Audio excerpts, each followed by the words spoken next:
JP Nadda ने तेलंगाना सरकार पर बोला बड़ा हमला। आपको बता दें कि जेपी नड्डा ने केसीआर पर कसा तंज। केसीआर को अलविदा कहने का समय आ गया है।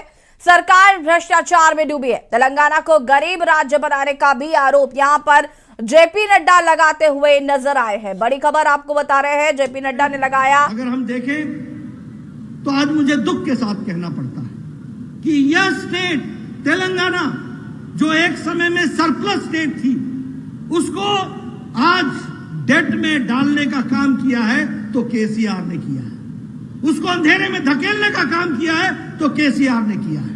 और आपको जानकर आश्चर्य होगा कि आज तेलंगाना प्रदेश जो आज से 8 साल पहले सरप्लस स्टेट था, आज 3.29 लाख करोड़ रुपए के डेट में खड़ा है ये हमारा प्रदेश।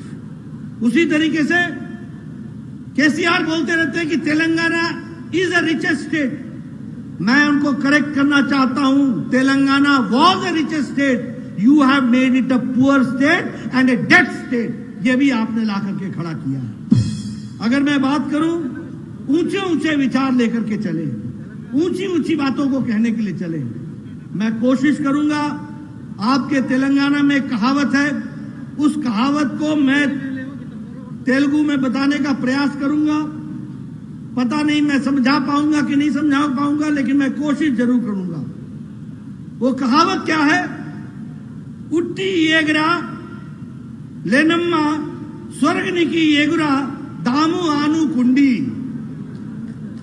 यानी छत पर हांडी टांगने की जगह नहीं और सपने आसमान के देखने लगे हो, ये है केसीआर का काम। ऐसे लोगों को रहने देना है क्या? ये कुछ आपका भला कर सकेंगे क्या? बताओ मेरे को, भला कर सकेंगे क्या? ठीक है। जेपी नड्डा ने केसीआर पर कसा तंज। आपको बता दें कि तेलंगाना सरकार पर कई आरोप लगाए। केसीआर को अलविदा कहने का समय आ गया है। कहा कि सरकार भ्रष्टाचार में डूबी हुई है।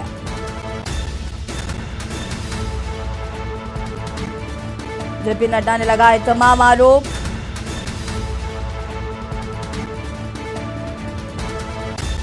और इसी खबर पर ज्यादा जानकारी के लिए दिल्ली रेजिडेंट एडिटर अमित दुबे जी हमारे साथ जुड़ चुके हैं। अमित जी, जेपी नड्डा ने आज तमाम आरोप तेलंगाना सरकार पर लगाए हैं, क्या कुछ जानकारी? देखिए, सबसे बड़ी बात, क्योंकि तेलंगाना में 2023 में विधानसभा चुनाव होने हैं, जाहिर तौर पे पार्टी भले ही कितनी बड़ी हो गई हो, बीजेपी एक नेशनल पार्टी है, इंटरनेशनल फॉलोअर्स हैं, उसके सबसे ज्यादा फॉलोअर्स जो हैं वो बीजेपी के हैं।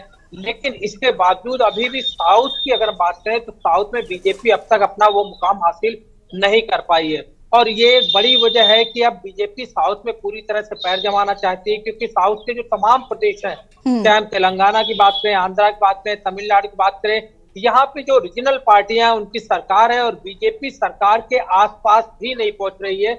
यहाँ तक कि मुख्य विपक्ष की भूमिका में भी उस तरह से नजर नहीं आ रही है, क्योंकि तैयारियां जो मेनली अगर देखा जाए तो 2024 को लेके हो रही है। और यही बड़ी वजह है कि अब बीजेपी साउथ को लेके खास तौर ज्यादा एग्रेसिव है। राष्ट्रीय अध्यक्ष जेपी नड्डा के बयान को उसी से जोड़ के देखा जा सकता है कि 2023 में जो चुनाव है उसमें बीजेपी न सिर्फ 2024 लोकसभा चुनाव प्रधानमंत्री नरेंद्र मोदी के लिए बात कर रही है, बल्कि लोकलिटी में अपने पैर जमाना चाहती है कि आखिरकार प्रदेश में केसीआर की सरकार क्या कुछ कर रही है और अब तक तेलंगाना को कितना नुकसान हुआ है। यानी तेलंगाना के लोगों को कॉन्फिडेंस लेने की कोशिश की जा रही है। और दूसरी चीज की केंद्र सरकार की कई योजनाएं, जो चाहे वो स्मार्ट सिटी से लेके और अन्य जो इंश्योरेंस की हम बात करें या स्वास्थ्य योजनाओं की बात करें या हम परिवहन योजनाओं की बात करें, तमाम योजनाएं जो केंद्र सरकार के हैं उससे किस तरह से तेलंगाना का विकास हो रहा है और किस तरह से प्रभावित हो रहा है।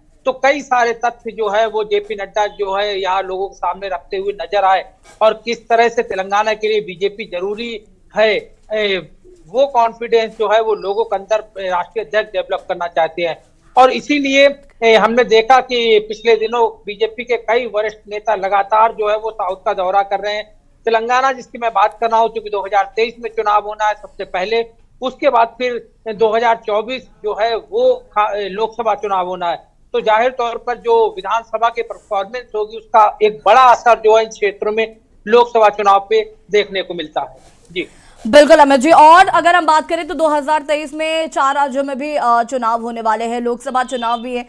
बहुत सारा प्रेशर जो है वो भारतीय जनता पार्टी पे है, क्योंकि अगर हम अभी हाल ही में हुए विधानसभा चुनाव की बात करें तो उसमें गुजरात में अगर देखा जाए तो केवल एक प्रचंड बहुमत के साथ भारतीय जनता पार्टी ने सरकार बना ली, लेकिन अन्य राज्यों में एमसीडी चुनाव, दिल्ली एमसीडी चुनाव में जिस तरीके से कुछ कमाल नहीं कर पाए भारतीय जनता पार्टी, हिमाचल चुनाव हार गई। तो ऐसे में कहीं ना कहीं भारतीय जनता पार्टी कोशिश कर रही है कि अन्य जो 4 राज्य जहां पर अब 2023 में चुनाव होने हैं, उनको लेकर भी एक तैयारी, कड़ी तैयारी जो है वो यहाँ पर हो पाए।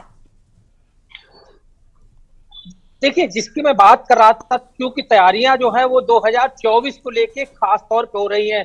इसका एक बड़ा उदाहरण है कि लगातार प्रधानमंत्री नरेंद्र मोदी कुछ सांसदों के साथ रूबरू हो रहे हैं।